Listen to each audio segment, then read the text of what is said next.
चुनाव आचार संहिता से पहले आनन फानन में आदेश जारी, जौरा तक दौड़ाई मेमू ट्रेन। अभी तक ग्वालियर सुमावली मेमू ट्रेन दिन भर में 3 फेरे लगा रही थी, लेकिन अब ये जौरा तक जाएगी। लोकसभा चुनाव के लिए शनिवार की दोपहर में आचार संहिता लगने से पहले ही रेलवे ने सुबह सुबह ग्वालियर शिवपुर ब्रॉडगेज परियोजना के अंतर्गत मेमू ट्रेन को जौरा तक दौड़ाने के आदेश जारी कर दिए। इसके बाद आनन फानन में सुबह 11:15 पर विधानसभा अध्यक्ष नरेंद्र सिंह तोमर ने ग्वालियर से जौरा के बीच मेमू ट्रेन को हरी झंडी दिखाई। इसके बाद वे अपने समर्थकों के साथ इसी ट्रेन से ग्वालियर से जौरा तक गए। ये ट्रेन दोपहर में 1:15 तक जौरा पहुंची। इस दौरान वरिष्ठ मंडल वाणिज्य प्रबंधक शशिकांत त्रिपाठी और वरिष्ठ मंडल परिचालन प्रबंधक अखिल शुक्ल भी मौजूद थे।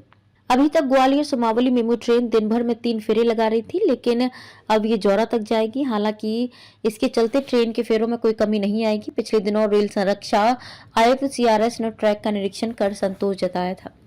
ऐसे में संभावना जताई जा रही थी कि आचार संहिता लगने से पहले कैलारस तक ट्रेन का संचालन किया जाएगा, लेकिन अभी सिर्फ जौरा तक ही ट्रेन चलाने की अनुमति प्राप्त हुई है।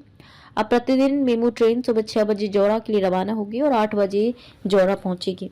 वापसी में 8:55 पर जौरा से ग्वालियर के लिए रवाना होगी और 10:55 पर ग्वालियर पहुंच जाएगी। इसके बाद अगले फेरे के लिए ये सुबह 11:15 पर जौरा के लिए रवाना होगी और दोपहर 1:15 पर पहुंच जाएगी। इसके बाद जौरा से दोपहर 2:10 पर ग्वालियर के लिए रवाना होगी। ये ट्रेन दिन के अपने आखिरी फेरे के तहत शाम को 4:25 पर रवाना होकर 6:25 पर जौरा पहुंच जाएगी। वहां से 7:20 पर चलकर रात 9:20 पर ग्वालियर आएगी। Bureau report NN Noida news.